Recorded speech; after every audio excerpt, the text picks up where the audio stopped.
What's up mga technician? Nagbablog in DIY po technician. Sa mga hindi pa nagsusubscribe guys, subscribe na kayo. Click notification bell button, click notification nyo rin na mga videos.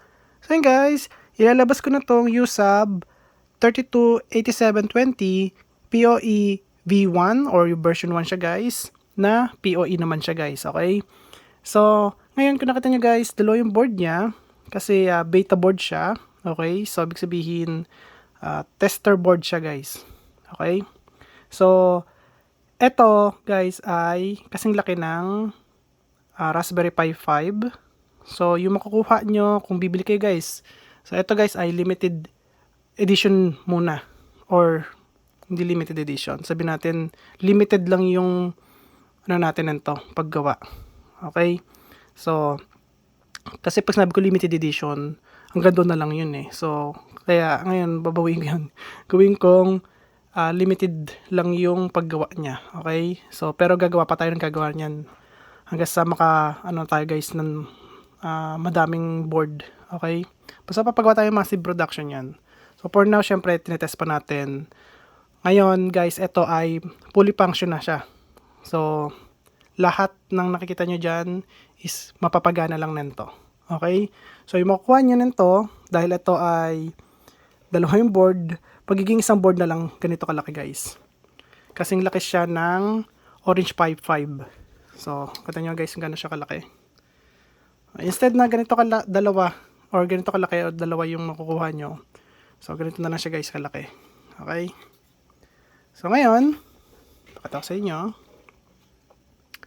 Ayan. So, baka tanongin nyo rin ako kung pwede ba to sa 1 Pi? Yes guys, 100%. Pwede ba to sa 555 soft? Yes guys, 100%. Basta yung mga tawag dito, yung mga connected sa ESP32 at saka sa LAN 8720 na LAN module. Kaya ang nakalagay dito sa atin is USAB. Ayun, USAB 32 yan guys, 32 8720. Kasi ito yung 8720, tapos ito yung 32, guys. Okay, kaya yun, ganun tayo guys mag-model ng ano natin, ng board. Okay? So, ayan, at kung tatanungin niyo ako para saan to, sa sub-bendo lang po to. Okay, kasi baka tanungin niyo ako guys, kung ito ay parang Raspberry Pi 5 tsaka Orange Pi 5, ay hindi po. Pang sub-bendo lang po to. ESP32 ano lang siya. ESP32 version nga, yan. So, ngayon guys, at lagyan na natin siya ng supply. So, lagyan natin siya ng 12 volts.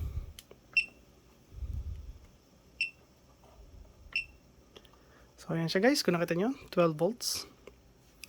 12.6 volts. So, ngayon, ang gamit ko rito guys ay tag dito yung Microtech HAP AX3. Okay? So, naka-configure na siya. So, pakita ko sa inyo talaga na gumagana lang siya. Kaya ako ginawa yan guys. So, ayan. At kung nakita nyo, may ilaw na siya. Ayun. At nagkaroon na siya ng papel. So, alisin natin to guys. Alisin natin yung papel guys. Ayan. So, ito guys, insert coin tayo. Ayan. 20 guys.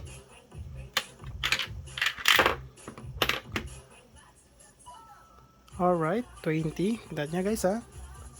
At lagay tayo ng 1,000. Ito guys ha. Polymer. Ayan. Polymer guys.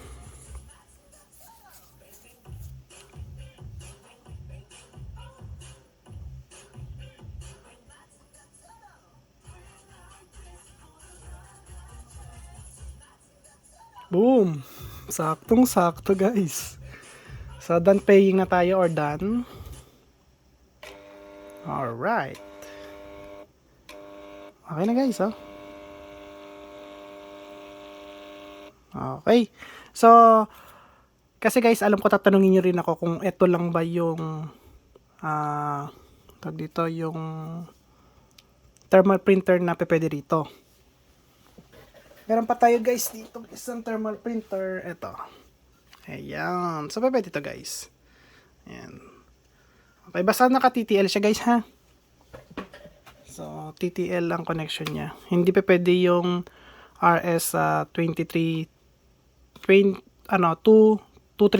Yan, RS232 hindi pa pwede guys. So, ayan siya guys. So, okay. So, ngayon, try naman natin sa pindutan. So, insert, ayan o. Insert yan tsaka cancel. So, tingnan natin. Ayun o. At, ayan, pakita ko sa inyo. Alright, 20, saktong-sakto. Sa sa 1,000 tuloy, sa 1,000. Alright. So, tignan natin guys. Nag-reading siya ng bill. Ayan na guys.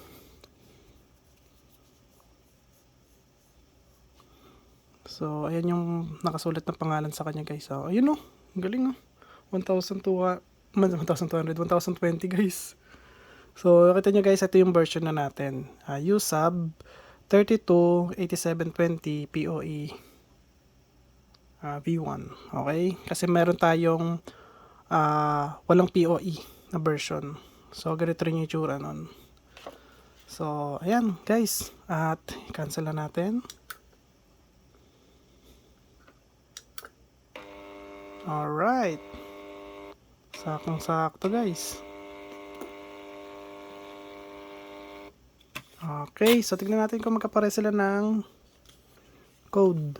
So, ayan guys, kakita nyo, magkaiba sila ng code. Okay, pare sila ng presyo, pero magkaiba ng code.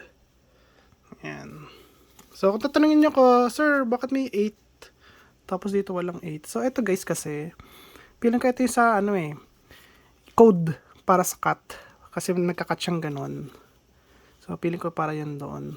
Or yung etong X, may mga ganito guys. So, basta ganyan, something na ganun. So, ngayon,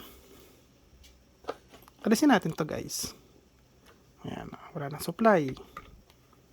Alisin natin yung power supply niya mismo. Tapos, gamit tayo ng 24 volts. Ito guys.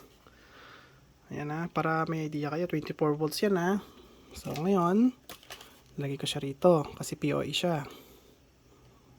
Tapos itong LAN, ilagay ko rito. Ayan. So, para maniwala kayo na 24 volts yan guys, meron tayong pang test dyan, tester. Ito. 24 volts. So, ngayon, dito natin siya ilalagay. Ayan. At, then guys, walang daya ha. So, ito yung sa Microtech. So, nasa LAN siya. Tapos, ito PoE. Papunta siya rito sa bendo natin. Oh. Ayan guys, oh. Oh, diba? Nagana. Oh. Ngayon, dito tayo muna guys. Yun, oh. Gumagana talaga siya. Okay. So, tingnan natin to. Ayun, oh. 20, saktong-sakto. So, sa bill,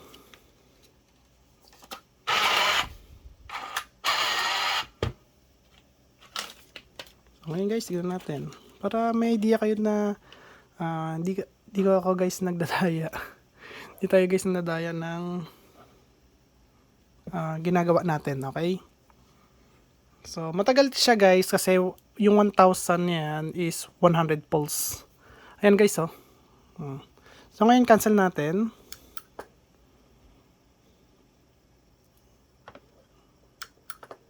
Okay, ayun na.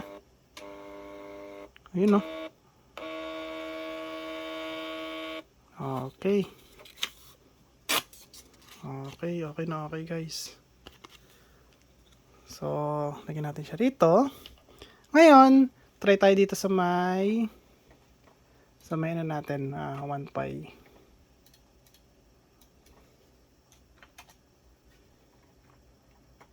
So, wait lang guys.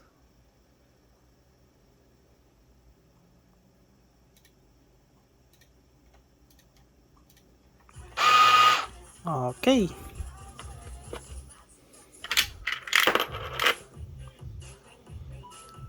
Okay, 20. Sakto.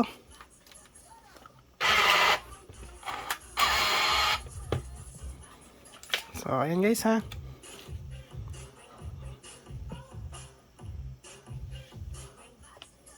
24 volts. 24 volts na PoE adapter lang guys oh. Wala nang ibang power supply. Oh, kita nyo guys ha. 1020. So, done na natin to. Okay.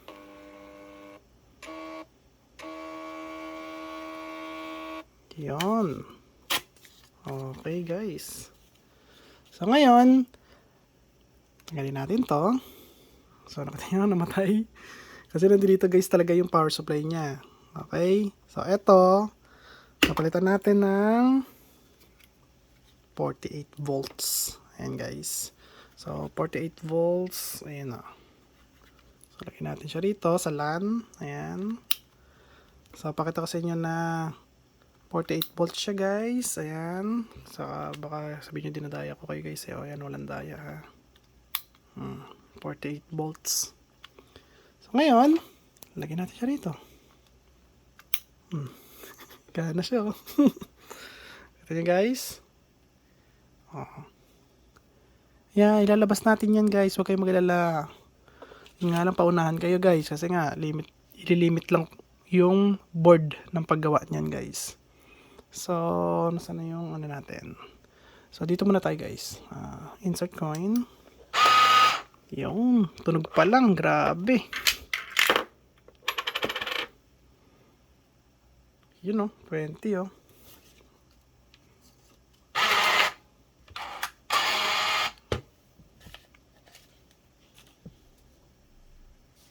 $100 1,000 pesos, syempre. Kasi naka-times ano yan guys eh, times 10. So,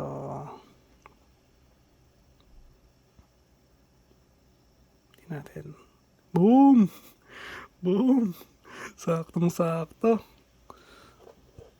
Cancel. Yun, nagpiprint agad oh. Yun oh. Grabe, kompletong kompleto talaga to guys. Wala na kayong hahanapin pa. Mayroon ditong tawag dito yung reset niya guys, yung factory reset button, meron dito. Meron dito tayong LED indicator. Kaya nakikita nyo nagbabago yung kulay yung ito, nagiging green. Ito guys kasi ibig sabihin yung system is running kaya may ganyan yan. Tapos mga pindutan. Nandito guys sa ano, sa labas na rin, pwede yung labas. So, yung LED niya. Na LCD, sorry. So, I2C na LCD display. Tapos, meron tayo sa run and, tag dito, sa run and flash niya na frame. Ayan. So, ngayon, dito tayo sa ano, sa mismong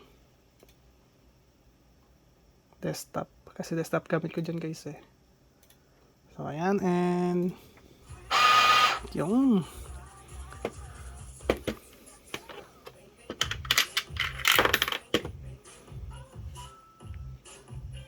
yun no. Galing no, kala nyo kulang no, pero hindi. Kala nyo kukulang yan. Hindi yan kukulang. Hindi rin yung sa sobra at hindi rin yan guys babawas. Kung ano yung hinulog nyo, yun pa din yan. Yun pa rin yung nakalagay dyan. Kita nyo guys no, galing no. Nasa PoE adapter yung power supply. O yung supply niya nandito lang. So baka sabihin nyo nanliloko ko guys. Antayin natin ito na matapos yung oras. Para malaman nyo na kung magdadagdag ba to. 'Di ba? Kasi may ganun eh, may ghost credit eh. So ngayon ko tatanungin nyo rin ako kung pwede to pitikan or mapipitikan ba to, may anti-pitik ba to. Guys, wala. Matagal ko na sinasabi sa inyo lang, lahat ng board ko na ginawa is walang walang pitik, guys. So ayan, kita nyo. Yun no. 'Di ba, guys? Okay. Oh, 17, 32. Ayan pa, may date pa tayo guys. Oh, 'di ba? Oh, ayan, para alam niyo lang. Although dito sa amin, ito guys sa Pilipinas to eh. Yung oras nito. Yung oras ito guys sa Pilipinas. Kasi dito sa US, ang oras dito tsaka yung date is, ayan guys, para may idea kayo. December 1 pa lang dito sa amin. Mag-alas 12 pa lang. Real time po yung real time po yung oras na yun guys. So, para may idea lang kayo kasi dito nakalagay December 2. Kaya nagulat ako, December 2 na ba? December 1 dito sa US. So, dyan sa Pilipinas, December 2. Okay? So, yung oras nito guys sa Pilipinas. Okay? So, ayan, at least alam nyo lang. Pwede naman baguhin yung oras nito kasi hindi ko nang binago yung oras. So, ayan. So, ngayon, alam nyo na guys na merong existing talaga yung ganitong board. Okay? Kasi baka magtanong kayo kung meron bang board na pwedeng isuplayan dito mismo sa may RJ45 port niya. Meron guys. Pero sa akin. Pero sa iba hindi ko sure. Siyempre. So, ito yung pinakaunang sub-bendo board. Kaya use sub yan guys dahil ultimate sub-bendo itong board natin na to. Okay. Tapos yung numbering niya, kinuha ko yan dahil sa ESP32 gamit natin dito. Kaya 32 yung una. 8720 kasi yun yung pinaka LAN niya guys, LAN module 8720. Ito yung 8720 guys. So ayan na. Ay, mali. Ito pala. So ito guys. Ito po yan. Yung 8720. Wala lang nakasulat. Pero may version ako niyan guys na nakasulat. Ito. Ayan. LAN 8720 F board. So, doon ko po kinuha yung mga pangalan ng board ko. Okay, ako lang po yung gumagawa nun sa mga gumagawa ng mga custom board ng Piso Wi-Fi. So, kinukuha ko yung tunay na pangalan para malaman ko kung anong version niya. So, ito naman guys, kaya ako napakita to kasi dahil dito. Okay? Wait lang, may madumi. So, ito guys, kasi kung nakita nyo, ayan o. So, ito, kaya use sub 3255 yan dahil ito ay 55, W5500. So, doon ko kinuha yan. Ultimate sub-bendo na rin siya guys. Ito guys, meron din tayong version nito na ganito. Siyempre, hindi ko na papakita sa inyo kasi kung ito meron tayo nito, so, meron din tayo nito guys. Okay? So, ayan siya. So, yung version natin nito na guys ay USAB 3255 PoE V1 naman. Okay? So, ayan. So, ito naman siya, tsaka ESP32. Okay? So, pinagsamang ganito, tsaka ESP32. So, ano ba yung ESP32? Ganito yung itsura ng ESP32. Yan. Okay? So, pinagsama sila. Silang dalawa. Pinagsama sila para maging ganito. Yan. Tapos, eto. Yan. So, pinagsamang dalawa to. Kaya sila naging ganito. Yan. Ito. Okay? So, para may idea lang kayo. Siyempre, sa mga baguhan dyan, hindi alam. So, sa mga may ano na, may experience sa Piso Wi-Fi guys, alam nyo na yan guys. So, ayan guys. At kung nagustuhan yung video ko, huwag kalimutan mag-like, share, subscribe, click notification bell button, click all guys. Bye. Peace.